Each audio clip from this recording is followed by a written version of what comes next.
The person who's been coming to Ebenezer Church the longest is Ken Stoneman, and on the anniversary of the opening of the church, we thought we'd ask him a few questions.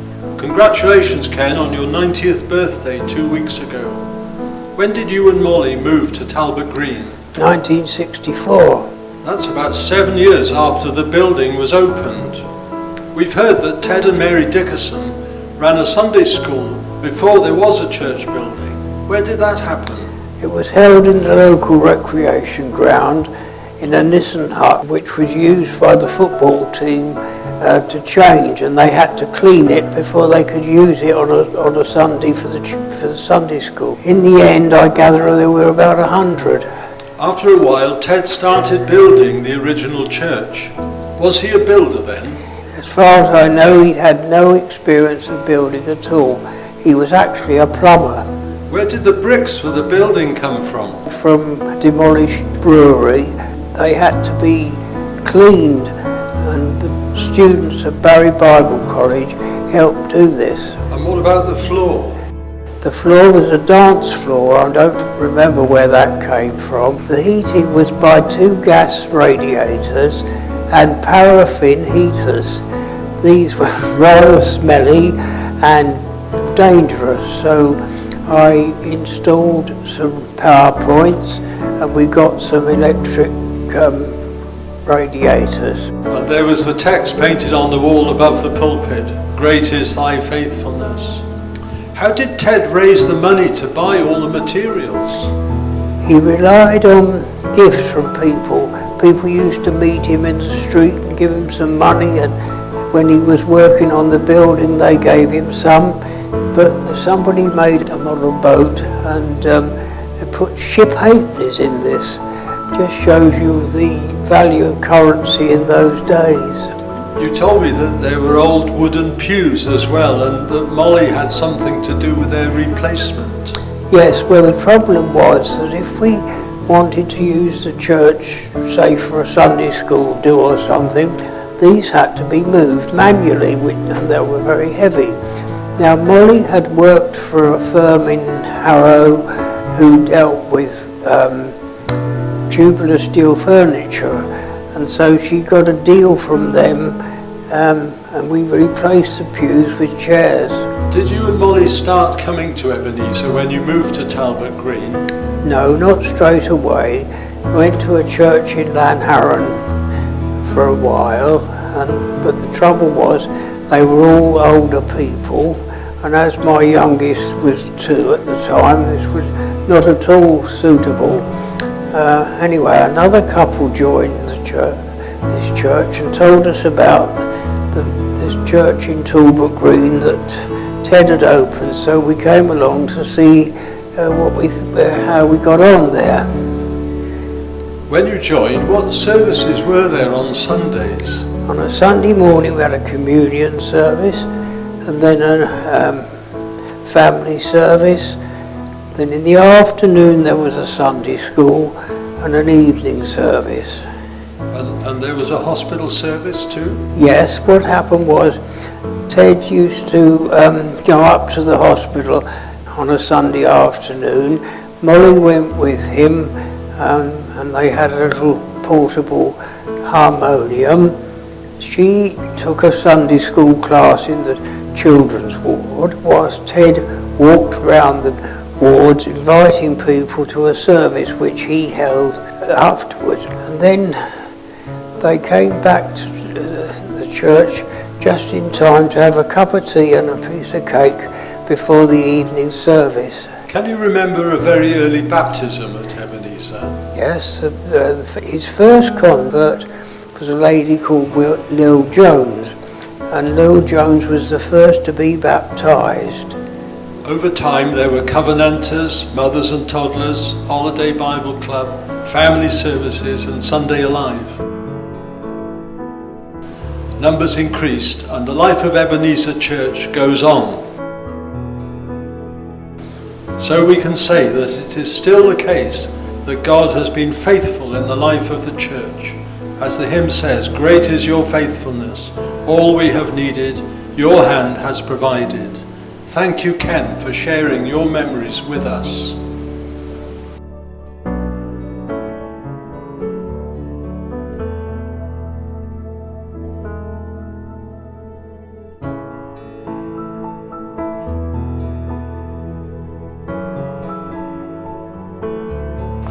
Well, 60 years is a long time, I should know.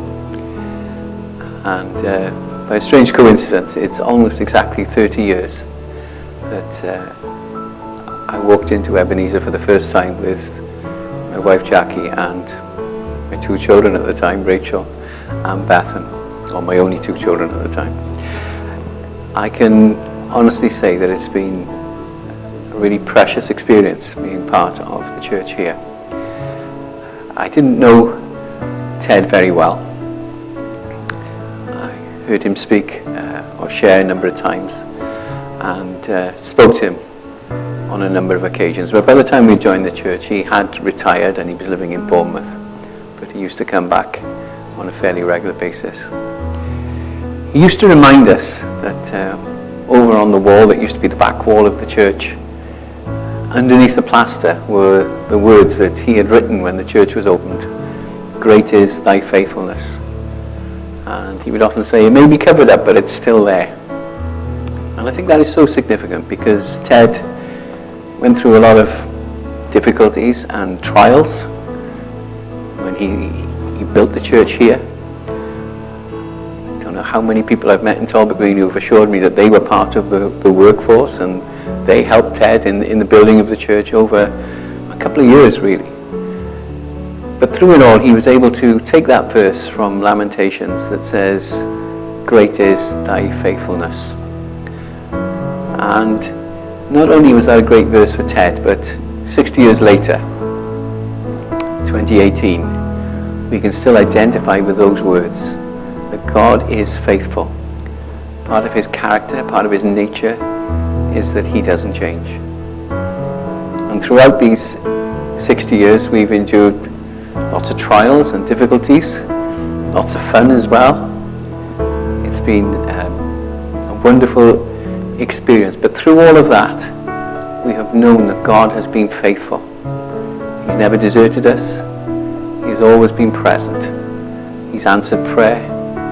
He's done amazing things over those years. And the wonderful thing is that not only can we look back and say, well, over this period of our lives, God has been faithful, but we can look back into history and see that this is what God does. And that gives us confidence about the future. God has been faithful so far, and he will be faithful tomorrow and the day after, and however many days there are after that. In sickness and in health, in joy and in sorrow, he is faithful. He never deserts his people. He is always present. When we came to the church, one of the things that I really valued was that our 2 young children, who were both under 5 at the time, were welcomed, that there was a place for them, and they were part of the fellowship here. And I hope we always maintain that attitude of being welcoming for people of all ages, people of old age down to young children, because I believe the gospel of Jesus Christ has something to say to all people, whatever their background, whatever their age. It's relevant to them. I wasn't present when the church opened in 1958, but I'm told that the first hymn that they sang in the church was, to God be the glory, great things he has done. And it's a great hymn. It's a great truth. We want God to be glorified by all the things that have happened here. Great things that he has done. And we look to the future with confidence. God bless you.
church for the friendship, the fellowship and the worship.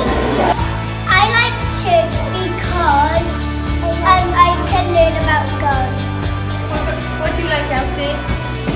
Bells. You like bells? We settled in the church because mainly it's a church where the Bible is taught each week, and that was something that was very important to us. And also, having a young family, we wanted a church where the children also were a high priority, and that too is something that is really encouraging for our church. I like coming to Ebenezer because they welcome everyone. I come to Ebenezer because I want to worship Jesus with like-minded people and have fun and enjoy the company. I like coming to Ebenezer because it's meeting with God's people from wherever they come from. We're a very different selection of people, but God's called us all, and it's great to be with His people.